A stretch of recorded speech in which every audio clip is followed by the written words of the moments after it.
사도행전 12번째 시간입니다. 회심한 자들의 변화된 삶이라는 제목으로 같이 말씀을 나누겠습니다. 사도행전 2장 42절부터 47절까지 우리 한 목소리로 천천히 봉독하도록 하겠습니다. 그들이 사도의 가르침을 받아 서로 교제하고 떡을 떼며 오로지 기도하기를 힘쓰니라. 사람마다 두려워하는데 사도들로 말미암아 기사와 표적이 많이 나타나니 믿는 사람이 다 함께 있어 모든 물건을 서로 통용하고 또 재산과 소유를 팔아 각 사람의 필요를 따라 나눠주며 날마다 마음을 같이하여 성전에 모이기를 힘쓰고 집에서 떡을 떼며 기쁨과 순전한 마음으로 음식을 먹고 하나님을 찬미하며 또 온 백성에게 칭송을 받으니 주께서 구원받는 사람을 날마다 더하게 하시니라. 아멘. 우리는 오순절에 성령님께서 강림하시면서 일어난 일들을 계속해서 살펴보고 있습니다. 오순절에 주님의 명령대로 성령님을 기다리던 제자들은요, 결국 이 성령 세례와 성령 충만함을 받고 방언, 외국어로 하나님의 큰 일을 선포했죠. 그런데 이 방언을 들은 경건한 유대인들은요, 하나님의 큰 일을 분명히 그들이 들었음에도 불구하고 교만한 마음과 이 자존심에 의해서 이를 진지하게 받아들이지를 못했습니다. 오히려 술 취했다라고 말하면서 조롱했었죠. 이런 강팍한 마음으로 가득 차 있던 그들에게 베드로는 구약의 말씀들을 인용해가지고 말씀을 선포했습니다. 그 내용들을 우리가 지금까지 쭉 살펴봤는데 그 내용을 간단히 요약하면 이런 방언이 나타났다라는 것은 말세가 왔다라는 증거라는 말씀이 있었고요. 그 말세는 하나님의 뜻 가운데 오신 메시아가 구약의 예언을 모두 다 성취했기 때문에 온 것이다 라고 볼 수 있는 것이라고 설명을 했습니다. 그런데 베드로는 그 메시아께서 그렇게 죽으시고 부활하시고 승천하심으로 다 성취를 하셨을 때에 이 말씀을 듣고 있는 너희 유대인들의 그 위치는 그 메시아를 환영하고 기뻐하는 위치여야만 마땅한데 그렇지를 못했고 오히려 그 메시아를 십자가에 못 박은 하나님을 대적하는 자들의 위치였다라는 것을 분명히 짚어서 말씀을 전했죠. 너희는 너희가 믿는 여호와 하나님의 뜻 가운데 주와 그리스도가 되신 그 예수를 십자가에 못 박은 죄인이다라고 아주 분명하게 선포했던 것입니다. 그럼 이에 대해서 교만하고 자존심이 센 이 유대인들, 이 유대인들에게 기대되는 반응은 뭘까요? 그냥 자연스럽게 이들은 이렇게 반응할 것이다 라고 생각될 수 있는 그 반응이 뭡니까? 말도 안 되는 소리 한다 라고 하면서 오히려 베드로가 여호와 하나님을 모독한다라고 비난을 했겠죠. 그죠? 근데 반대로 이 사도행전에 보면 어떤 반응이 나왔습니까? 전혀 반대의 반응이 나왔죠. 마음에 찔려가지고 형제들아 우리가 어찌할꼬 라고 하면서 탄식했던 그 반응을 우리는 살펴봤습니다. 여러분, 이런 결과가 나온 것은 무슨 이유일까요? 베드로가 너무 말을 잘해서 그런 것일까요?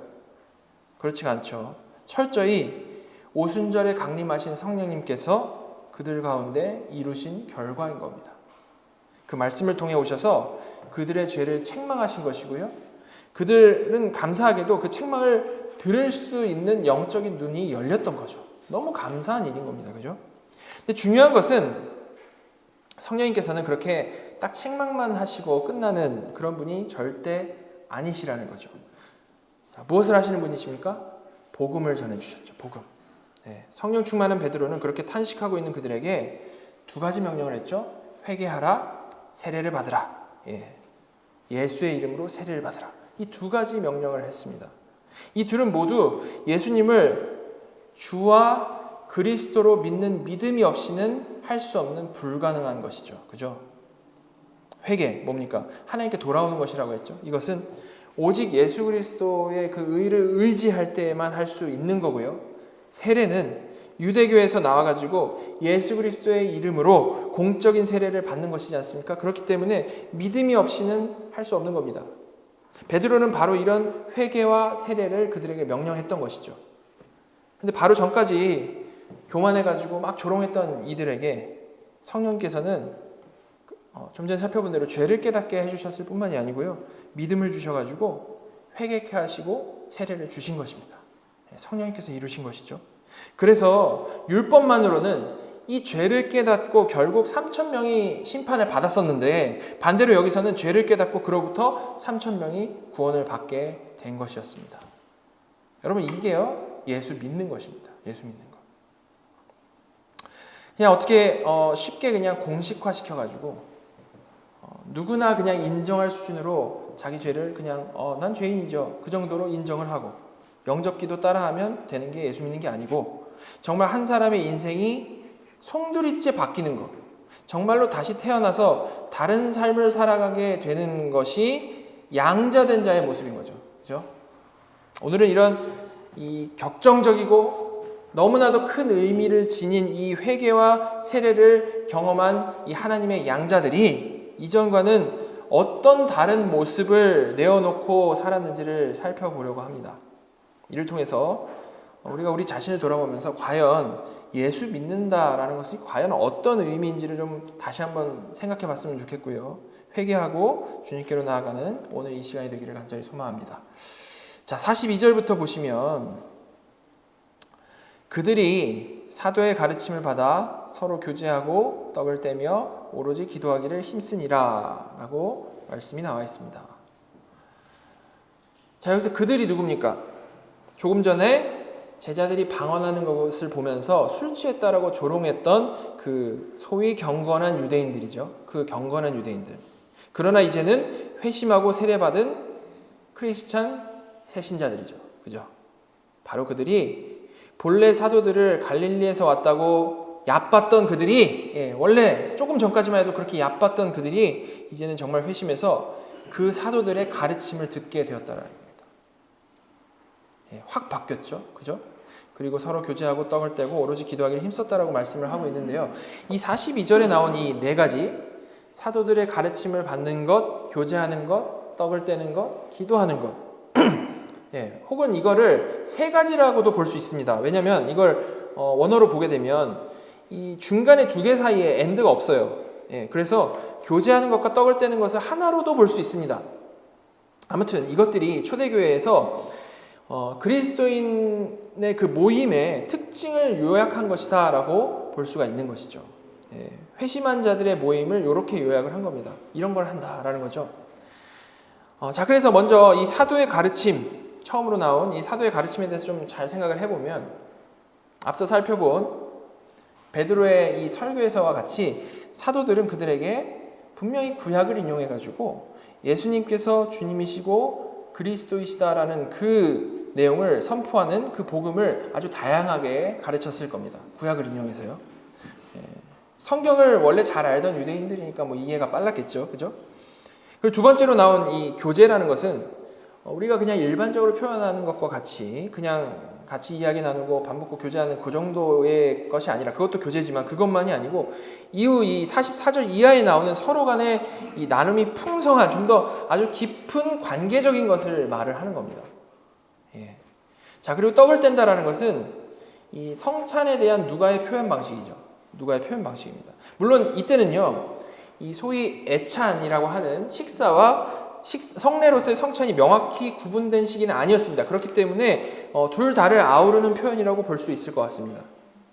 그리고 말씀드린 대로 이 두 번째, 세 번째는 교제와 떡을 떼는 것은 하나로 볼 수도 있는 거죠. 그렇죠? 묶일 수 있는 내용이지 않습니까? 그죠? 이를 통해 그들의 신앙과 삶이 아주 깊이 연관되어 있는 상태였구나라는 것을 우리는 생각을 해볼 수가 있는 거죠. 자, 그리고 마지막으로는 당연히 너무나도 중요한 기도가 나오고 있습니다. 여러분, 여기 나열된 이것들이요, 우리가 이거 교리를 배울 때 뭐라고 정리했었는지 기억이 나십니까? 바로 말씀, 성례, 기도, 뭡니까? 은혜의 수단이죠. 은혜의 수단. 오늘 보민자매가 기도할 때 은혜의 수단을 말해 주셨는데 여기 딱 나오고 있습니다. 여기서 한글로는 오로지 기도하기를 힘쓰니라라고 되어 있죠. 그래서 그냥 우리가 한글로만 읽으면 이게 마치 기도만 열심히 했다라는 것 같지만 그게 아니고, 이게 원어나 영어를 보게 되면요, 이 오로지 힘쓰니라는 이 셋 모두를 포함해서 설명하고 있는 그 표현입니다. 오로지 힘쓴 게 이 세 개 다라는 거죠. 이 은혜의 수단을 다 오로지 힘썼다는 겁니다. 그리고 이 힘쓰니라는 이 단어의 의미를 좀 생각을 해보면, 이는 계속해서 쉬지 않고 온전히 거기에 전념하는 것, 그거를 표현하는 동사죠. 계속 꾸준히 하는 겁니다. 그러니까 여기 묘사된 이들의 삶의 모습, 그러니까 어떤 모습일까요? 회심하고 세례받고 다시 본래 모습으로 돌아갔다가 주일날에 나와서 차분히 신앙을 이어간 그런 모습이 아니고 완전히 삶의 패턴이 바뀌어가지고 이 은혜의 수단 전체에 완전히 전념하는 삶을 살았던 거죠. 그죠? 오순절 절기를 지키러 예루살렘에 왔던 그 열심히 있던 그 유대인들이 죄를 자각하고 회개하고 세례를 받은 후에 완전히 180도 다른 삶을 살아갔다라는 겁니다. 예. 마치 흙과 백과 같이 완전히 전과 후가 다른 그러한 변화인 것이죠. 여러분, 이들의 이런 변화는요, 그냥 이들이 신앙적으로 영적으로 아주 상당히 깊어졌구나, 이 정도만 말해주는 그런 변화가 아닙니다. 그보다 이게 훨씬 더 큰 의미가 있는데요. 일단 이들은 이런 아주 극적인 변화로 인해서 정말로 많은 것을 포기해야 했습니다. 자, 일단 요한복음 보시면 무슨 의미인지 우리가 좀 이해할 수 있는데요. 9장 22절 보시면 그 부모가 이렇게 말한 것은 이미 유대인들이 누구든지 예수를 그리스도로 시인하는 자는 출교하기로 결의하였으므로 그들을 무서워함이로라. 예. 이미 주님의 공생의 기간 동안에 예수를 그리스도로 시인하는 자는 출교된다라는 것은 공공연한 사실이었던 겁니다. 근데 지금 이거 오순절은 언제죠? 오순절 이 기간은요? 주님이 십자가에서 죽임 당하시고 나서죠.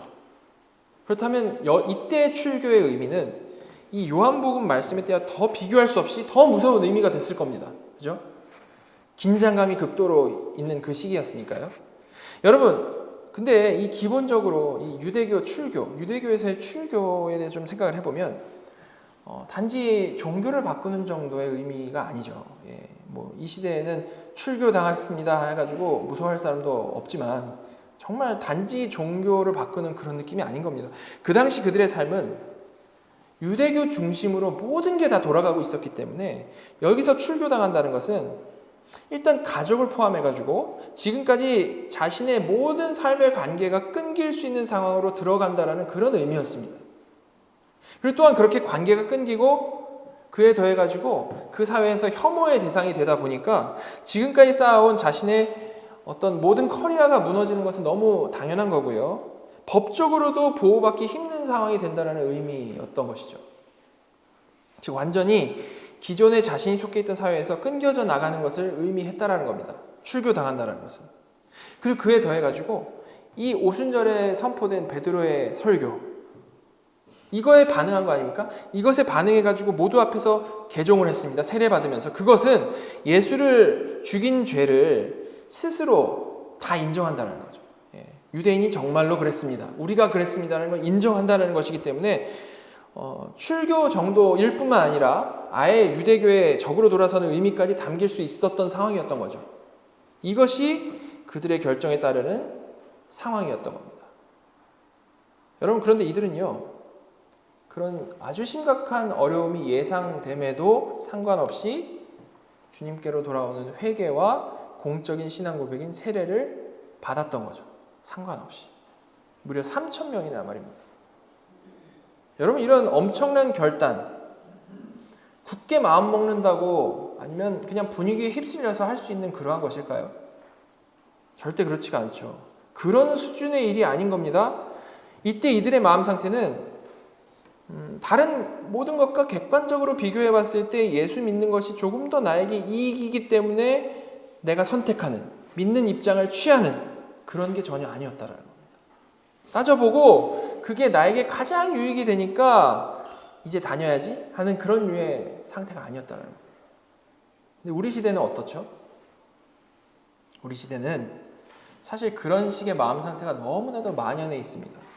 그게 꼭 어떤 기복주의 기독교만이 아니고요. 많은 사람들이 제대로 된 교회론을 가지고 있지 못합니다. 구원에 대해서는 그래도 많이 고민을 하는데 교회론이 없기 때문에 처음부터 끝까지 지극히 나에게 유익이 되는 것만 찾아서 제가 자주 얘기하듯이 마치 단과학원 찾아다니듯이 교회를 다니죠. 이는 이 회심한 유대인들의 마음 상태랑은 완전히 다른 겁니다.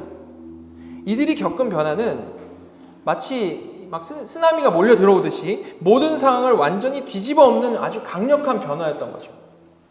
깨닫게 된 하나님의 사랑, 그 하나님의 은혜가 너무 커가지고 나의 이런저런 상황들 불이익 계산해 볼 겨를조차 없었던 겁니다. 그냥 은혜가 충만해가지고 그냥 완전히 확 뒤집혀버린 그런 삶을 살았던 거죠.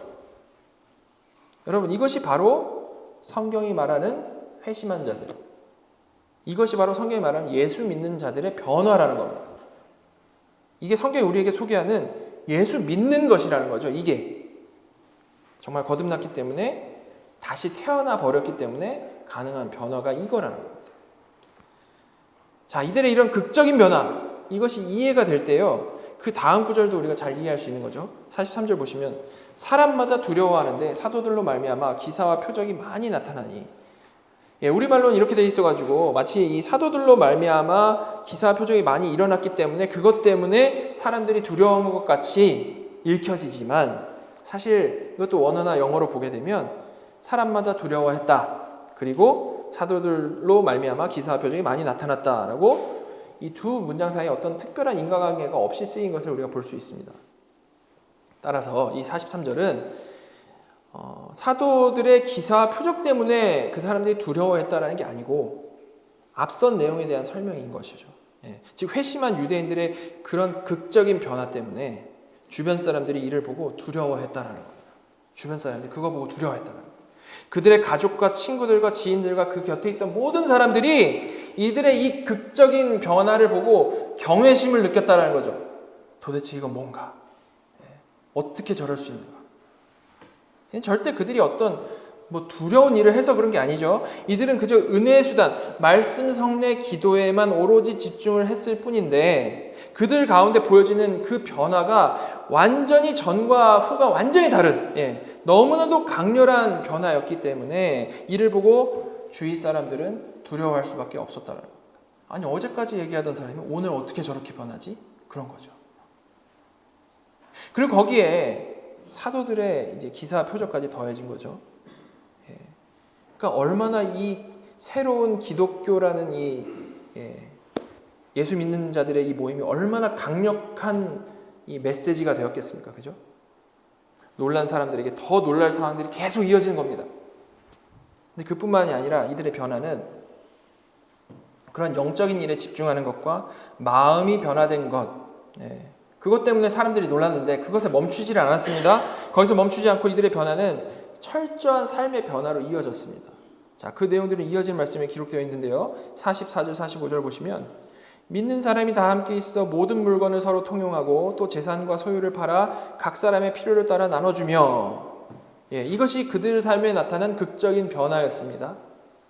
여러분, 그런데 여기서 먼저 우리가 좀 생각을 해봤으면 좋겠는 거는요, 이 44절에 가장 먼저 나온 믿는 사람들이 다 함께 있어 라는 이 설명입니다. 이 설명. 이거 왜 가장 먼저 나왔을까요? 그냥 우리 대충 그냥 읽고 넘어가는 경우가 많은데, 저는 이것이 그들이 어떤 이 수도원 같은 기독교 공동체를 꾸려나갔다는 맥락에서 다 함께 있었다는 의미가 아니라고 생각합니다. 그게 아니고 앞서 설명드린 대로 이들의 개종, 또한 그로 인한 이 유대교로부터의 출교는요, 그들이 살아오던 사회 자체에서부터 쫓겨나는 엄청난 일이었기 때문에 그 대규모로 회심한 자들은 바로 집으로 돌아가지를 못하고 그렇게 한동안 다 함께 있을 수밖에 없었던 그 상황을 묘사하고 있는 거라는 거죠. 이는 그런 그들의 상황에 대한 설명으로 우리는 이거를 이해를 해야 되는 겁니다. 물론 당연히 개개인마다 구체적인 상황은 너무 달랐겠죠. 그죠? 일괄적으로 다 쫓겨나가지고 딱 한 곳에 모였다, 그런 건 아닌 겁니다. 분명 그 중에는 기존에 누리고 있던 그 삶의 수준이 다른 사람에 대한 어떤 의존도가 낮은, 부유한 생활을 쭉 해왔기 때문에 그런 어려움이 있어도 크게 영향을 받지 않은 사람도 있었을 겁니다. 그러나 대부분의 사람들은 그러지 못했을 것이고요. 그러다 보니까 그렇게 갑자기 곤경에 처한 사람들끼리 같이 모여가지고 앞서 나눈 이 은혜의 수단을 행하면서 다 함께 있게 된 거죠. 그 상황을 묘사를 하고 있는 겁니다. 이런 일이, 엄청난 일이 일어나서 이럴 수밖에 없었던 거죠. 누가는 바로 이런 상황을 먼저 설명한 후에 그 가운데 어떤 일이 일어났는지를 쭉 이어서 설명을 한 건데요. 자, 어떤 모습이었습니까? 그렇게 어려움 가운데 쫓겨나서 한 곳에 모여있던 그들에게 나타난 일이 어려우니까 어떻게든 막 살아남으려고 이기적으로 변한 게 아니고 오히려 모든 물건을 서로 통용하고 재산과 소유를 팔아 각 사람의 필요를 따라 나눠준 일이다 라고 설명을 하고 있는 것이죠.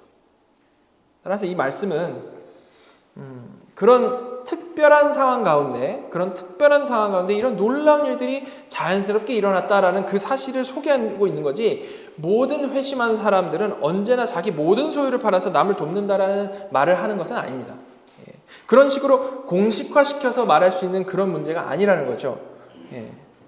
어떻게 그렇게 말을 할 수 있냐면, 우리가 사도행전을 계속해서 읽고 가다 보면요, 여전히 집과 재산을 소유한 신자들이 곳곳에 나옵니다. 그죠? 그리고 그 후에 기독교 역사들을 봤을 때도 개인 재산은 여전히 유지되고 있는 것을 볼 수 있는 거죠. 즉 이런 모습은 모든 믿는 자들이 무조건 따라야 하는 그런 모습이라는 의미로서 쓴 것이 아니고, 공식화시켜서 할 수 있는 그런 것이 아니고, 특별한 상황에서 이런 일이 나타났다라는 것을 보여주고 있는 것입니다. 근데 이런 걸 통해서 이단들은 항상 이걸 부추기죠. 다 헌금하고 모든 걸 팔고 공동생활합시다. 이단들의 패턴이 똑같죠. 그죠? 자, 어쨌든 그럼에도 불구하고 그들의 이런 행동은요, 우리에게도 시사하는 바가 참 큽니다. 여러분, 그 상황 한번 잘 생각을 해보십시오. 어떤 상황입니까? 그들은 예수 믿음으로 자기 그 기존의 삶에서 쫓겨나가지고 한 자리에 모여 있게 된 상황이었습니다. 그죠? 어떤 상황인 겁니까? 앞으로는 이전까지 누리던 어떤 사회적, 경제적인 그 유익을 기대하기 힘든 상황이 돼버렸다라는 그런 상황인 거죠. 원래 가난했던 사람들은 당연히 바로 극심한 어려움에 처했겠고요. 그죠? 원래 넉넉했던 사람들도 뭐 당장은 먹고 살 수 있지만, 쉽게 말해서 거래처가 다 끊긴 상황입니다. 그죠? 바로 그런 상황에서 보통 이기적인 죄인의 모습은 뭐죠? 자기 밥그릇 챙기는 거죠. 그죠? 지금 남 생각할 때가 아니다 이러면서 자기 밥그릇을 챙기는 겁니다. 철저히 이기적인 모습을 구축해야 마땅한 그 상황에서 이들은 복음 때문에 이 궁지에 물린 사람들의 모습은 어땠습니까? 그렇게 어려운 상황임에도 불구하고 모든 물건을 서로 통용하고, 재산이 넉넉했던 사람은 자기 재산과 소유를 팔아가지고 지금 당장 어려운 사람들에게 나눠주면서 필요를 채웠던 거죠. 이렇게 복음의 능력은 철저히 이기적인 죄인들을 이타적인 자들로 만드는 겁니다. 이타적인 자들. 어려워도 자신을 깨서 남을 살리는 모습이 거기서 나오는 거죠. 여러분, 이게 바로 죄인을 위해서 자기 목숨을 내어주신 그리스도를 닮은 그러한 모습인 거죠. 그죠? 이게 바로 자기 십자가를 지고 주님을 따르는 모습의 한 단면인 것입니다. 그런 모습이 이들에게는 자연스럽게 이어졌다는 겁니다. 자연스럽게. 누가 시켜서 그런 게 아니죠. 자연스럽게 이어졌다는 겁니다. 은혜가 너무 충만하니까 자연스럽게 이런 모습들이 나오는 거죠. 자, 그리고 이어서 누가는 그렇게 극적인 변화를 보인 그들의 마음 상태도 이어서 설명하는데요. 46절입니다. 날마다 마음을 같이하여 성전에 모이기를 힘쓰고 집에서 떡을 떼며 기쁨과 순전한 마음으로 음식을 먹고. 자, 첫 번째로 보인 그들의 마음 상태가 뭡니까? 날마다 마음을 같이하여. 같은 마음, 한 마음입니다. 한 마음. 사실 이것이 그들이 성전에 날마다 모인 원동력이죠. 이것이 그 원동력입니다. 여러분, 외지에 이 사람이 혼자 떨어져 있으면요, 어떤 같은 한국 사람이다라는 그런 정체성, 같이 한국말 한다라는 그런 정체성만으로도 원래 모르던 사람하고 막 친해지고 그러지 않습니까? 근데 여기서는 유대인들이 이 유대교 중심의 세상에서 떠나가지고 크리스찬으로 정체성이 확 바뀌었습니다. 사실 이것만으로도 당연히 같이 모이고 싶을 수밖에 없는 상황인 거죠. 세상에서 살아가기 너무 어려운 상황이 돼버렸는데, 같은 이유로 같은 고생을 하는 동지를 딱 만나니까 같이 모여서 그런 어려움, 그리고 또한 그 가운데 주시는 하나님의 은혜를 나누고 싶은 것은 당연한 일이라는 겁니다. 그럴 수밖에 없는 거죠. 자, 그리고 그뿐만이 아니라 이 은혜의 수단, 말씀, 성례, 기도, 이거를 오로지 힘썼다고 했는데, 이거를 하면 할수록 그들이 다 각자 다른 사람들이기 때문에 다 다른 사고방식으로 살고 있었는데, 그 달랐던 사고방식들이 점점 하나로 맞춰져 가는 거죠. 우리 같이 하면 할수록 같이 하나로 맞춰져 가는 겁니다. 은혜 받을수록, 깊어질수록 한 성령님 안에서 더욱 그렇게 하나로 지어져 가는 거죠. 자, 그로 인해서 어떤 상황이 벌어지게 됩니까? 갈수록 세상에서 살아가는 것은 답답하게 되고, 이쪽으로 사상이 변하면 변할수록 세상에서 살아가는 것은 답답하게 되고, 지체들과 만나야 마음이 편하고 즐거워지게 되는 거죠. 점점. 그래서 바로 그런 원동력으로 이들은 억지로가 아니고 자발적으로 성전에 모이기를 힘쓰고 집에서 같이 순전한 마음으로 교제하며 기쁨을 나눴다라는 겁니다. 이번 모임에는 꼭 참석합시다를 100번 외쳤을 때 한 번 마지못해서 나와주는 그런 게 아니고 정말 좋아서 모였다. 정말 좋아서. 살펴본 대로 이 회심한 성도들은 42절에서는 은혜의 수단을 누리기 위해 뭐라고 표현되었습니까? 아까 말씀드린 대로 오로지 힘썼다라고 표현이 되어 있고, 46절에서는 그렇게 모이기 위해 교제하고 기쁨을 나누기 위해 날마다 힘썼다라고 나오고 있습니다. 오로지 힘썼다, 날마다 힘썼다. 여러분, 이게 성경이 묘사하고 있는 회심한 성도의 일반적인 모습이라는 겁니다. 모이기에 진심이고 거기에는 분명한 아주 강력한 자발성이 있는 거죠. 자발성. 자, 이에 대해서 마틴 로이 존스는 자신의 사도행전 강의에서 이렇게 말을 했습니다. 저는 절대로 사람들에게 예배 참석을 강요하지 않습니다. 왜 그렇게 하지 않을까요? 저는 사도행전을 믿기 때문입니다. 저는 사람들이 어떤 강제력 때문에 결단하거나 예배에 참석하는 것이 아니라고 생각합니다. 만약에 여러분이 기쁜 마음으로 그리스도인의 모임에 나가지 않는다면 여러분이 정말 그리스도인이겠습니까? 제가 말하려는 것은 이것입니다. 사도행전 2장의 사람들은 거듭났으며 전혀 힘쓰므로 자신이 거듭났다라는 것을 보여주었습니다. 이들은 주위를 둘러보거나 주변 사람들을 지켜보면서 비난하는 어투로 지난 모임에 안 나오셨죠? 라고 말할 필요가 없었습니다. 예루살렘의 그리스도인들은 날마다 지속적으로 힘써 모였습니다. 이들은 서로 떨어져 있을 수 없었습니다. 교회의 처음이 이와 같았고 모든 개혁과 부흥의 시대에도 이와 같았습니다.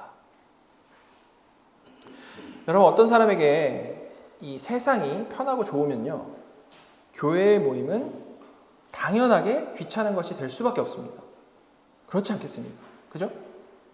이렇게 그 사람의 어떤 마음을 딱 들여다봤을 때에 세상에서 너무 만족을 하고 있고 교회에서는 자기 진짜 모습이 아니라 어떤 이런 가면 쓴 모습이 있다면 그 사람이 교회에 올 때 얼마나 그게 부담스럽고 오는 것이 귀찮겠습니까? 그렇겠죠. 그럼 반대로 세상이 버겁고 세상에서 살아가는 것이 참 지친다라면, 그 세상의 흐름이 나에게 정말 맞지 않아서 참 지치는 삶, 먹고 살아야 되기 때문에 거기서 살아가지만 참 그것이 지친다라면 마치 일 끝나고 빨리 집에 가서 쉬고 싶은 것처럼 그 세상과는 다른, 정말 갔을 때 드디어 말이 통하는 사람들이 있고 마음이 편한 곳에 모이기를 힘쓰게 되어 있다는 겁니다. 여러분, 사람은 자신의 상황이 안 되더라도 결국 하고 싶은 것을 하기 위해서 삶을 바꿔나가는 존재죠. 그렇지 않습니까? 게임 좋아하는 사람은 어떻게든 게임을 하려고 게임방에 앉아 있고요. 낚시 좋아하는 사람은 어떻게든 낚시하려고 낚시터에 가 있고요. 골프 좋아하는 사람은 어떻게든 골프 치려고 시간을 쪼개서라도 골프 치러 가 있습니다. 그죠? 피곤해도 그것을 너무 사랑하고 그것이 내 스트레스를 해소해 주기 때문에 어떻게든 거기 갑니다. 그죠? 이와 마찬가지로 정말 세상에서는 참 고민이 많고 세상에 살아가니까 너무 지치고 반대로 진리 가운데서 위로를 누리는 삶이 정말 내가 그 삶의 모습으로 살아가고 있다면 그런 사람은 당연히 모이기에 힘쓰겠죠. 속한 교회가 진정한 살아있는 공동체일수록 한 진리 안에 하나가 되어 있을수록 더욱더 그러할 겁니다. 이처럼 사람은 자신의 마음이 진짜 어디에 있냐에 따라서 그 마음이 삶 가운데 통계적으로 드러나게 되어 있습니다. 통계적으로. 물론 정말 부득이한 상황이 있을 수 있죠. 당연히 있을 수 있습니다. 그래서 성경은 이를 그냥 우리 지향성에만 딱 맡겨두는 게 아니라 모이기에 힘쓰라라고 명령을 하고 있는 것이죠. 안 될 상황도 바꿔서 최선을 다해 모여라. 그게 너희에게 제일 좋은 길이다 라는 겁니다. 여러분, 그래서 제가 늘 출석을 강조하는 거죠. 사실 거기에 우리의 진심이 담겨 있을 수밖에 없습니다. 자, 그렇게 모이기에 힘쓰고 거기서 참된 위로와 기쁨을 누리는 사람들, 당연히 어떤 모습을 보일까요? 47절입니다. 하나님을 찬미하며 또 온 백성에게 칭송을 받으니 주께서 구원받는 사람을 날마다 더하게 하시니라. 그들이 보이는 모습은 바로 하나님을 진정으로 찬미하는 모습이었던 겁니다. 왜 찬미할 수밖에 없을까요? 그들은 모였을 때 자신이 받은 은혜들을 나눌 것입니다. 그죠? 근데 나누면 나눌수록 그 은혜가 풍성해지고요. 나에게서 역사하신 그 하나님이 지금 이것을 듣는 형제 자매의 인생에서도 똑같이 역사하시는 것을 보게 되는 것이죠. 동일한 역사. 동일한 하나님의 일하심이 서로에게서 확인이 되는 겁니다. 자, 그때 성도에게서 당연히 그럼 어떤 반응이 나타나겠습니까? 하나님을 찬미하는 반응이 나타날 수밖에 없죠. 하나님이 정말로 일하고 계시는구나. 정말로 하나님이 우리를 인도하시는구나. 정말로 임마누엘의 하나님이시구나. 그죠? 아무 자격 없는 우리에게 이런 큰 은혜를 베푸신 거룩하신 삼위일체 하나님을 찬양할 수밖에 없다라는 겁니다. 자, 그리고 이렇게 자발적으로 모이고 교제하고 기도하고 찬양하는 공동체, 교회에게 보이는 세상의 반응을 뭐라고 표현하고 있습니까? 온 백성에게 칭송을 받은 이라고 표현을 하고 있죠. 여러분, 이 부분도 우리가 정말 잘 생각을 해봐야 되는 부분입니다. 일단 이들 왜 칭송받았겠습니까? 분명히 이들은 말씀드린 대로 회심함과 동시에 가족들, 친구들, 지인들, 속해 있던 사회에서 내쫓김당한 그런 사람들이었습니다. 절대 칭송받을 만한 상황에 있던 사람들이 아니죠. 그죠? 그런데 살펴본 대로 그렇게 쫓겨나가지고 다 함께 모였습니다. 교회를 이룬 거죠. 그리고 그 사회에서 그 교회의 그 지체들의 그 교회의 지체들의 모습이 그 사회에서 서서히 알려지고 서서히 드러나게 되는 겁니다. 그들의 뭐가 드러났을까요? 그들의 빚됨이 드러난 거죠. 그들의 빚됨이 드러난 겁니다. 모두 다 이기적으로 자기 실리만 쫓아가는 세상 아닙니까? 세상은요. 다 내 이기적으로 나에게 조금이라도 도움이 되는 것만을 선택하죠. 그죠? 그런 세상에서 물건을 서로 통용하고 자기 것을 팔아 필요를 나눠주는 모습. 개종했기 때문에 사람들에게 심한 모욕을 당할지라도 그것으로 움츠리지 않고 그럼에도 불구하고 평안함과 기쁨을 누리며 살아가는 그 모습. 이런 것들이 이제 주위 사람들에게 보이기 시작한 겁니다. 도대체 어떻게 저런 일이 있을 수 있지? 라는 궁금증을 야기하게 되는 거죠. 그리고 그렇게 시간이 조금씩 지나가면서 세상 사람들에게로부터 신뢰가 쌓이게 되는 것이고 결국 칭송받는 데까지 가게 된 것이라는 말입니다. 우리가 마태복음에서 살펴본 주님의 말씀대로 정말 세상의 빛으로서 빛나는 모습을 그들이 살아내고 있었던 거죠. 그런 기본적인 변화된 모습의 근거에서 주께서 구원받는 사람을 날마다 더하게 하셨다라고 말씀을 하고 있습니다. 여러분, 이것이 세상으로부터 성도가 들어야 하는 기본적인 반응인 겁니다. 세상이 우리를 보고 놀라야죠. 세상이 우리를 보고 놀라야 됩니다. 전혀 세상에서 살펴볼 수 없는 패턴을 우리에서 찾아야 되는 거예요. 어떻게 저렇게 살아갈 수 있지? 저 와중에 어떻게 기뻐하지? 저 와중에 어떻게 남을 돕지? 이런 놀라운 모습들이 우리에게서 나타나야 된다는 것이죠. 자, 근데 이제 또 우리가 좀 생각을 해보면 이와는 전혀 다른 또 내용들이 성경 곳곳에 나와 있죠. 자, 먼저 주님의 말씀을 보면요. 마태복음 10장 22절 보시면 또 너희가 내 이름으로 말미암아 모든 사람에게 미움을 받을 것이나 끝까지 견디는 자는 구원을 얻으리라. 모든 사람에게 미움을 받는다. 사도행전에서의 반응과 전혀 반대의 반응이죠. 그죠? 베드로 역시 이런 말씀을 했습니다. 4장 12절 14절 사랑하는 자들아 너희를 연단하려고 오는 불시험을 이상한 일 당하는 것 같이 여기지 말고 오히려 너희가 그리스도의 고난에 참여하는 것으로 즐거워하라. 이는 그의 영광을 나타내실 때에 너희로 즐거워하고 기뻐하게 하려 함이라. 너희가 그리스도의 이름으로 치욕을 당하면 복이 있는 자로다. 영광의 영 곧 하나님의 영이 너희 위에 계심이라. 사도행전 본문에서는 분명히 성도들이 온 백성에게 칭송을 받았다라고 했는데 다른 곳에서는 모든 사람에게 미움을 받고 고난에 참여하고 치욕을 당한다라고 말씀을 하고 있는 거죠. 여러분, 이거 어떻게 이해해야 됩니까? 대충 이해하면 안 되고 정말 잘 이해해야 되겠죠. 그죠? 왜냐하면 이거를 잘못 이해하게 되면 두 가지 완전히 반대되는 반응을 지금 말하고 있지 않습니까? 그러다 보니까 성경의 의도와는 상관없이 그냥 자기가 좋을 대로, 자기가 필요한 대로 아전인수식의 그 해석을 할 수 있게 되기 때문입니다. 칭찬받으면 예수 믿어서 칭찬받았다라고 하고 핍박받아도 예수 믿어서 핍박받았다라고 하고 그냥 뭐 갖다 붙이기 나름이 된다라는 거죠. 그죠? 그리고 사탄은 이런 틈새를 비집고 우리를 또 쓰러지게 하는 거죠. 어떤 식으로 쓰러지게 할까요?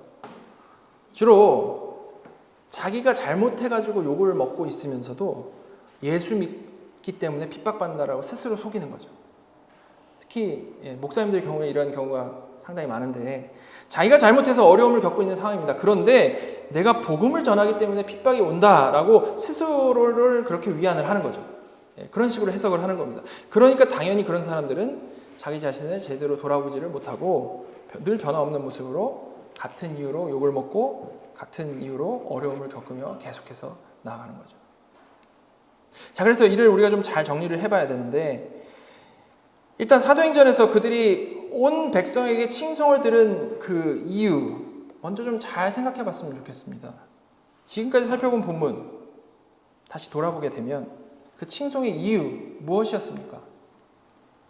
그들이 예수 믿고 마음과 태도가 이타적이 되고 평안함과 은혜 받는 모습들을 드러내다 보니까, 이에 더해서 전보다 또 도덕적으로도 높은 수준을 보이며 살아가게 되니까 당연히 칭송받게 된 것이었습니다. 그죠? 사람들은 당연히 이렇게 극적으로 변한 것을 보며 놀라워하고 그 이유를 궁금해할 수밖에 없다라고 했죠. 여러분, 절대 예수 믿고 나서 변화된 모습만을 보고 세상이 우리를 핍박하지는 않습니다. 오히려 칭송한다라는 거죠. 정말로 제대로 변했으면 세상이 놀라고 칭송하게 된다는 겁니다. 이게 칭송받고 칭찬받는 이유인 겁니다. 자, 그럼 언제 핍박받죠? 언제 핍박받습니까? 좀 전에 살펴본 마태복음 베드로전서 다시 보시면 미움받는 이유, 치욕당하는 이유 뭐라고 설명하고 있습니까? 동일하게 나오죠. 마태복음에서는 내 이름으로 말미암아, 베드로전서에서는 그리스도의 이름으로 라는 전제가 달려 있습니다. 그죠? 절대 자기가 잘못해서 욕먹는 게 아니고 그렇게 이타적으로 변화돼가지고 칭송받고 살아가는 그들의 입에서 그렇게 변화되게 된 비결, 그 비결이 전파되기 시작할 때에, 다시 말해서 그 입을 통해서 예수의 이름이 높여지고 예수님이 드러나고 복음이 전해질 때 그로부터 핍박이 시작이 된다는 거. 그 이유가 너무 분명하죠. 그죠? 여러분, 본래 사람들은 남의 일에 관심이 없습니다. 그렇기 때문에 남이 예수 잘 믿는다고 그래서 뭐 도덕적이 됐다라고 해가지고 그를 핍박하거나 그러지 않습니다.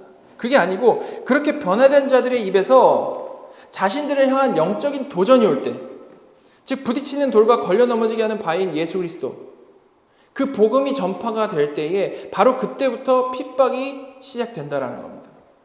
이렇게 진정으로 회심한 성도는 그의 삶의 모습으로 인해서는 칭송받는 것이 당연한 것이지만, 그의 입에서 선포되는 복음에 의해서는 핍박받을 수밖에 없는 자들이라는 거죠.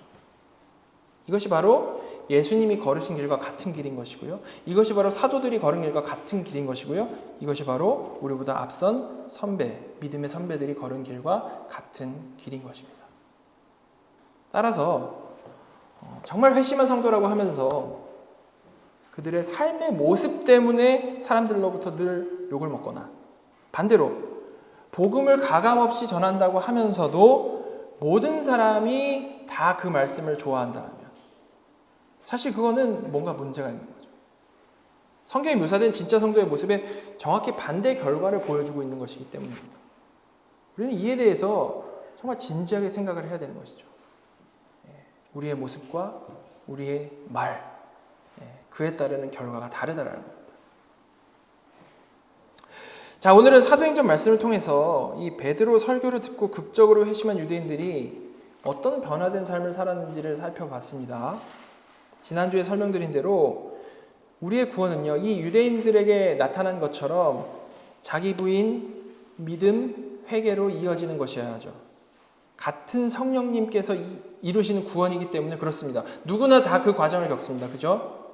그런데 그뿐만이 아니고 오늘 살펴본 이 구원의 현재를 살아가는 그 모습도요, 같은 성령님께서 이루시는 현재이기 때문에 당연히 동일한 모습이어야 맞겠죠. 물론 각자 성향과 상황에 따라 그 정도와 그 속도의 차이는 분명히 있을 수 있습니다. 그러나 같은 성령님이 이루시는 구원이니까 같은 모습을 그려내야 된다는 겁니다. 같은 방향으로 달려가는 것이라는 거죠. 여러분, 그런데 지금 우리 시대의 교회들의 모습을 보면 어떻습니까? 아니, 우리 교회는 어떻습니까? 변화된 마음과 변화된 삶의 태도로 인해서 주위 사람들로부터 칭송을 받고 살아가고 있습니까? 아니면 아무도 우리가 크리스찬인 걸 모릅니까? 아니면 또한 우리는 정말 복음 때문에 핍박을 받고 있습니까? 아니면 낮은 도덕성과 안 좋은 성품으로 인해서 비난당하고 있습니까? 여러분, 이 시대 많은 사람들이 예수 믿는다고 하면서도 칭송을 받기는커녕 오히려 비난당하고 욕을 먹으면서 살아가고 있습니다. 물론 복음 때문에 아니죠. 요즘에는 그런 모습이 너무 빈번하고 너무 심해가지고 크리스찬이라는 것이 전혀 리스펙을 받지 못하는 시대를 우리가 살아가고 있습니다. 여러분, 기독교가 이렇게까지 된 이유, 그게 뭘까요? 여러분, 무슨 이유라고 생각하십니까? 물론 다양하게 여러 가지 이유를 말을 할 수가 있겠죠. 하지만 좀 가장 근원적인 이유 중에 하나를 좀 생각을 해보면 크리스천됨 자체, 구원에서부터 사실 문제가 있기 때문에 그렇다라고 생각을 합니다. 그리고 그 구원에서도 가장 사람들에게 문제를 일으키는 직접적인 부분이 무엇인지를 좀 생각을 해보면 아마도 우리가 칭송받지 못하며 살아가는 그러한 현실에 영향을 주는 이유는 이신칭에 대한 오해로부터 시작되는 경우가 참 많다라고 생각이 됩니다. 그런 잘못된 이해를 근거로 수많은 사람들이 아주 잘못된 신앙생활을 해나가고 있는 거죠. 여러분, 많은 사람들이 이신칭이 어떻게 이해하고 살아가죠? 이신칭이를 예수 믿기만 하면 무조건 구원 보장이라는 의미로만 생각을 합니다. 그리고 실제로는 그렇게 말을 하고 이해를 하지만 실제로는 거기에 딸려서 어떻게 이해를 하냐면요. 나는 믿는 사람이니까 이제는 안심해도 된다. 물론 내 마음대로 사는 게 좋은 일은 아니겠지만 그래도 전혀 문제 없다. 왜냐하면 나는 절대 구원에서 탈락할 일이 없는 사람이기 때문이다. 이 정도의 맥락에서 이신칭의를 생각하는 경우가 참 많습니다. 그리고 그런 태도를 예수 믿고 누리는 자유라고 생각하는 경우도 참 많죠. 혹시 여러분들도 그런 식으로 생각하지 않으십니까?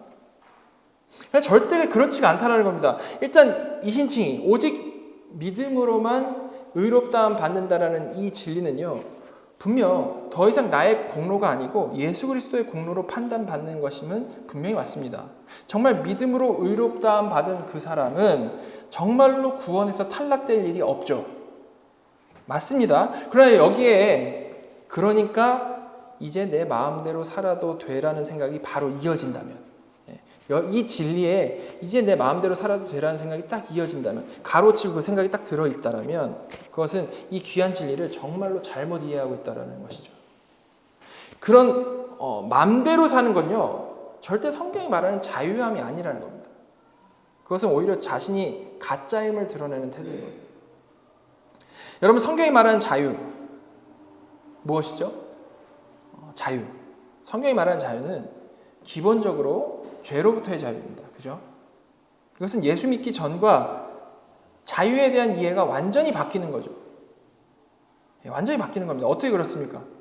이전에 죄의 지배 아래 살아가고 있을 때에는 나의 자유라는 것은 내 마음대로 악을 행할 수도 있는 그런 자유였습니다. 내 마음대로. 내가 내 삶의 주인이 돼가지고 내 죄성이 원하는 대로 살아가는 게 나의 자유로운 삶이었던 거죠. 우리가 농담식으로 자유로운 영혼이라고 하는 게 그런 의미지 않습니까? 그죠? 근데 거듭나 믿음으로 그리스도와 연합된 이후에는 우리의 상태가 어떻게 변한 겁니까? 주님의 대속하심으로 인해서 우리는 그 죄의 지배로부터 해방되게 되었습니다. 그죠? 죄의 지배로부터 해방이 됐습니다. 그래서 이제는 죄가 시키는 대로 행하는 자유가 아니고 죄로부터 자유하게 된 자의 자유를 누리게 되는 거죠. 죄로부터 자유하게 된 자의 자유.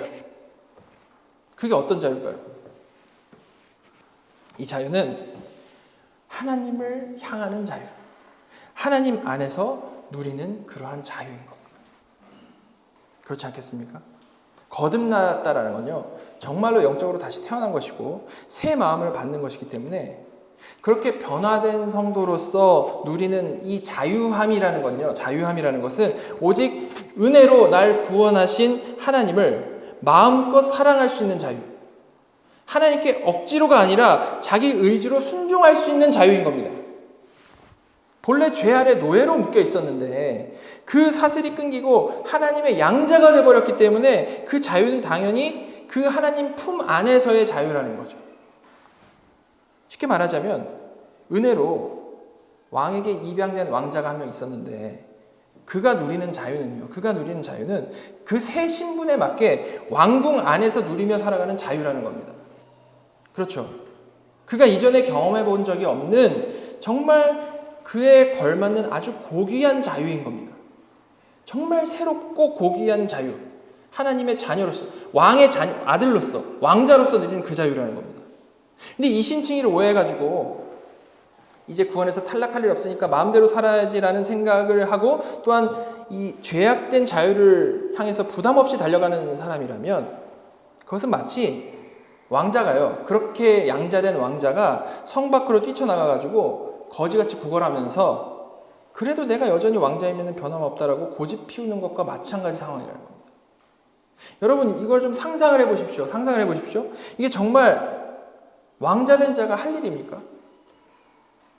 왕의 사랑을 정말로 경험한 자가, 궁전의 삶을 정말로 맛본 자가 어떻게 그걸 누릴 생각을 안 하고 그게 너무 좋은 걸 알게 되어버렸는데 어떻게 그걸 누릴 생각을 안 하고 이제 쫓겨나지 않을 테니까 빨리 가서 다시 구걸해야지 라고 하겠냐라는 거죠. 그죠? 그리고 그러면서도 또 난 그래도 끝까지 왕자야 라고 외치는 것은 도대체 이게 무슨 생각인 겁니까? 이게 정말 말도 안 되는 상황인 거죠. 만약에 그렇게 생각하고 행동한다면 이건 둘 중에 하나인 겁니다. 정신이 나간 왕자거나 아니면 왕자가 아니면서 망상에 빠져있는 거지겠죠. 둘 중에 하나 아니겠습니까? 여러분 이렇게 이신칭의를 오해해가지고 이제 지옥 갈 일 없다라고 생각하고 그냥 바로 내 마음대로 내 습관대로 죄 가운데 돌아가가지고 그걸 자유라고 생각하고 즐기는 사람, 어차피 난 구원받았어 라고 즐기는 사람은요 사실 본래가 진짜 믿음으로 의롭다함 받은 적이 없는 그런 사람인 겁니다. 왕자가 아니면서 망상에 빠져있는 거지라는 거죠. 정신 나간 거지. 왜냐하면 그런 식으로 마음을 먹는다는 것 자체가 여전히 그 사람이 진짜로 사랑하는 것이 무엇인지를 보여주는 것이기 때문입니다. 여전히 죄를 사랑하고 여전히 죄의 지배 아래 살아가고 있다는 것을 그런 식으로 보여주고 있는 거죠. 여러분 진짜 거듭나서 회심한 성도는 정말로 하나님의 사랑을 알고 정말 하나님 나라의 풍성함을 아는 사람입니다. 그 정도의 차이는 있겠지만 분명히 뭔지 알아요. 그게 알기 때문에 오늘 본문의 유대인들처럼 정말 그 큰 희생을 감수하고라도 믿음으로 살아가는 거고요. 죄로부터 자유함을 기뻐하는 거고요. 이를 더 풍성히 누리기를 원하면서 살아가는 거죠. 알기 때문에. 그게 뭔지를 알기 때문에. 은혜로 들어간 왕궁에서 정말로 감사하며 하루하루를 살아가게 된다는 겁니다. 그리고 이런 참된 자유함 가운데 살아가는 사람들은 그의 변화된 마음과 모습으로 인해서 세상 사람들로부터 칭송받게 되는 것이죠. 물론 쓰러질 수 있지만 옛 습관이 나올 수 있지만 그게 좋아서 달려갈 수 없고 왕궁 안에서 살아간다는 겁니다. 그리고 그렇게 살아갈수록 우리는 당연히 칭송받는 인생을 살아갈 수밖에 없는 거죠. 우리는 예수 믿기 때문에 핍박받는 것 이거 생각하기 이전에 먼저 크리스찬의 기본적인 모습은 분명히 달라진 마음과 이타적인 모습 때문에 칭송받는 모습이라는 것을 기억을 해야 됩니다. 정말 거듭나서 새 마음 받은 자는 그 존재 자체가 다시 살아난 하나님의 형상이기 때문에 빛이 나기 시작해야 된다는 거죠. 일단 이것이 정말로 영이 살아났기 때문에 나타날 수밖에 없는 기본적인 모습, 감출 수 없는 모습인 겁니다. 감출 수 없는 모습. 자, 근데 성도는 또한 거기서 끝날 수가 없는 자들인 것이죠. 왜냐하면 성도는 그에 더해가지고 그렇게 살려주신 하나님의 은혜에 감사해서 또한 자발적으로 순종하는 자들이기 때문에 그렇습니다. 여러분 그 순종의 가장 핵심이 뭡니까? 우리가 여러 번 성경 구절을 통해서 확인한 대로 복음 전파죠. 복음 전파입니다. 때를 얻든지 못 얻든지 복음을 전하라는 그 명령에 대한 순종인 겁니다. 그리고 그렇게 복음을 전할 때 주님께서 오병이어로 5,000명을 먹이실 때는 칭송을 받았었지만 어떻게 됐죠? 복음을 전할 때는 핍박받고 십자가를 지시게 되었던 것과 마찬가지의 결과가 우리에게도 있게 되는 거죠. 복음을 전할 때. 결과는 사실 명백하다는 겁니다. 복음을 제대로 전할수록 사람들에게 어떤 상황에서도 복음을 전하면 전할수록 그 결과는 명백하게 나와 있는 거죠. 그런데 그럼에도 불구하고 이를 알면서도 끝까지 순종하고 그 길을 가는 것. 그것이 바로 거듭난 하나님의 자녀, 정말 구원의 은혜와 기쁨을 아는 자녀, 정말 하늘의 소망을 가지고 살아가는 하나님의 자녀들의 모습이라는 겁니다. 알지만, 어려운 길임을 알지만 그것보다 이 은혜와 이 사랑이 더 크기 때문에 순종하며 나아가는 거죠. 진짜 성도의 삶의 모습은 자기 십자가를 지고 주님을 따르는 삶의 모습으로 나타나게 되는 것입니다. 그래서 주님께서 이렇게 말씀하신 거죠. 마태복음 10장 34절부터 36절 보시면 내가 세상에 화평을 주러 온 줄로 생각하지 말라. 화평이 아니요 검을 주러 왔노라. 내가 온 것은 사람이 그 아버지와 딸이 어머니와 며느리가 시어머니와 불화하게 하려 함이니 사람의 원수가 자기 집안 식구리라. 여러분, 십계명 통해서 매주 우리가 고백하듯이 부모를 공경하는 것 하나님의 뜻이죠. 가족을 사랑하고 가족을 위해 희생하는 것도 너무 당연한 하나님의 뜻입니다. 그렇다면 여기서 주님께서는 어떤 의미로 말씀을 하신 걸까요? 십계명을 지키는 것은 거듭난 성도, 이제 죄의 속박에서 해방된 그 성도에게는 당연한 삶의 태도인 것입니다. 그죠? 당연한 삶의 태도죠. 그런 태도대로 살아갈 때에 당연히 세상으로부터도 칭송을 받겠죠. 그런데 이미 나름대로 그냥 그렇게 살아가기만 하면 되는 게 아니라, 우리는 그렇게 그냥 살기만 하면 되는 게 아니라 34절에 나온 대로 주님이 주신 검 무엇입니까? 복음을 들고 세상에 나아가게 되면 그때는 심지어 나와 가장 가까운 혈육마저로 나를 등지게 된다. 나의 식구가 원수가 된다는 말씀을 하고 있는 겁니다. 이 복음을 듣고 반응하는 것은 영적인 일이죠. 그렇기 때문에 아무리 혈육일지라도 죄인은 그 복음을 듣고 반발할 수밖에 없는 겁니다. 아주 어려운 길이죠. 또 무서운 결과들이 보입니다. 그렇죠? 내가 여기서 복음을 전했을 때 우리 부모님, 우리 형제자매, 내 자녀, 나와 인연을 끊으면 어쩌지? 끊을 수도 있는 상황이 보인다라는 거죠. 그런데 여러분, 그렇다고 해서 매번 이거 회피하고 지금 누리고 있는 거짓 평안의 상태를 유지하며 살아가시겠습니까? 절대 그래서는 안 되죠. 그것은 은혜를 입은 그 온전한 자녀들의 모습이 절대 아닌 겁니다. 사실 인간적으로 생각을 해봐도 이건 자녀의 도리도 아니고 부모의 도리도 아니죠. 왜 그렇습니까? 정말 사랑한다고 하고 맛있는 거 사주고 좋은 데 데려가고 여행시켜주고 하는데 실제로 그 사람 죽으면 지옥 갈 거 뻔히 보이면서 그거는 얘기를 안 하는 거죠. 그게 사랑하는 걸까요? 절대 아니죠. 자, 그래서 주님께서 이렇게 말씀하십니다. 10장 37절부터 39절. 아버지나 어머니를 나보다 더 사랑하는 자는 내게 합당하지 아니하고 아들이나 딸을 나보다 더 사랑하는 자도 내게 합당하지 아니하며 또 자기 십자가를 지고 나를 따르지 아니하는 자도 내게 합당하지 아니하니라.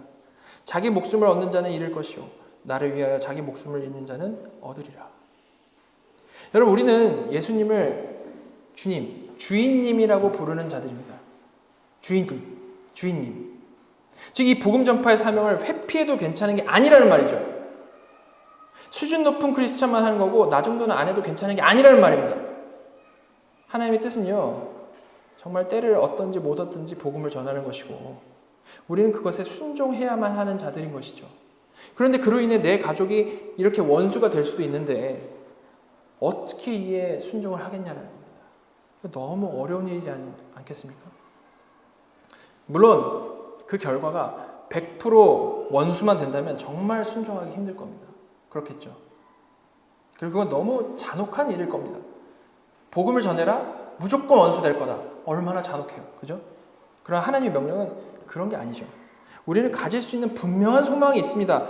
자, 어떤 소망입니까? 로마서 9장 15절 16절. 모세에게 이르시되 내가 긍휼히 여길 자를 긍휼히 여기고 불쌍히 여길 자를 불쌍히 여기리라 하셨으니 그런즉 원하는 자로 말미암음도 아니요 다른 박질하는 자로 말미암음도 아니요 오직 긍휼히 여기시는 하나님으로 말미암음이니라.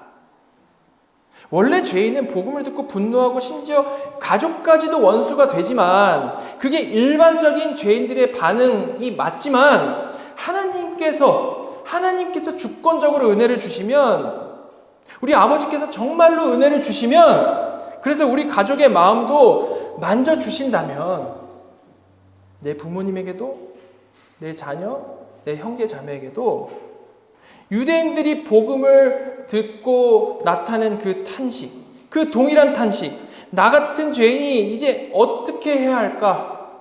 우리가 어찌해야 할 거라는 그 자신의 죄를 자각하는 부서진 마음을 선물해 주시는 것입니다. 우리가 마음속으로 늘 그리며 소망해야 되는 부분은 그것인 것이죠. 내 계산으로는 분명히 원수될 것 같은데 믿음으로, 소망함으로, 성령님께서 역사하심을 기대함으로 우리는 그것을 그리며 복음을 전해야 된다는 겁니다.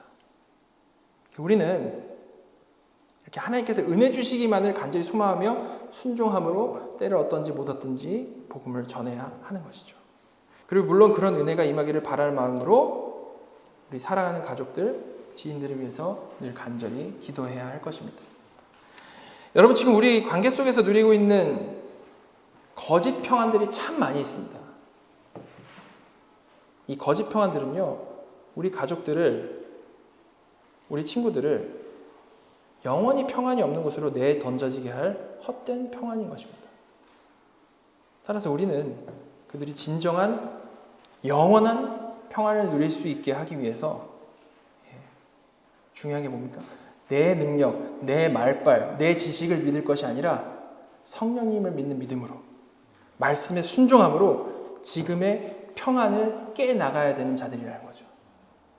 그렇게 우리가 하나님의 주권을 인정하고 간절히 기도하며 은혜를 구하며 순종할 때 그때 주께서는요, 2000년 전에 오순절에 역사하신 그 동일한 능력으로 구원받는 사람을 날마다 더하게 하실 줄로 믿습니다.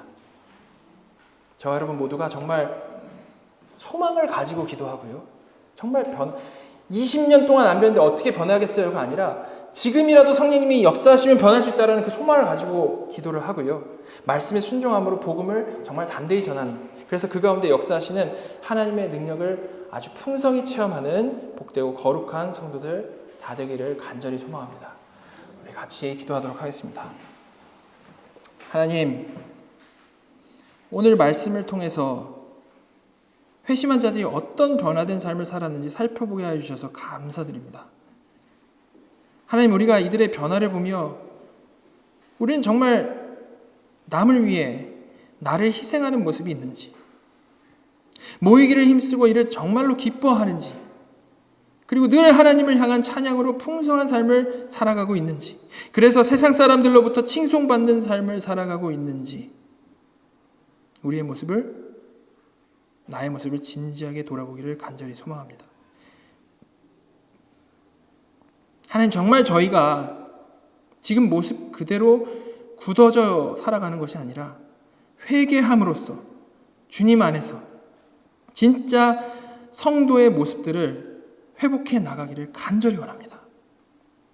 그리고 그뿐만 아니라 이 명령하신 대로 때를 얻든지 못 얻든지 복음을 전하여 그 가운데 핍박이 온다 할지라도 오히려 그 가운데 하나님의 인도하심과 역사하심을 더욱 풍성히 누리고 우리가 사랑하는 사람들이 하나님께로 돌아오는 것을 많이 경험하고 감사하는 복된 인생들 다 되게 인도하여 주시옵소서. 저에게 이렇게 말씀을 듣게 하셨으니 은혜 주셔서 한 주 동안 진지하게 이에 대해 고민하게 하여 주시고 정말 하나님 사랑과 이웃 사랑을 회복하는, 실천하는 복된 삶 살아가게 인도하여 주시옵소서. 지금 살아계셔서 우리의 예배를 받으시는 우리 구주 예수 그리스도의 이름으로 감사하며 기도드렸습니다.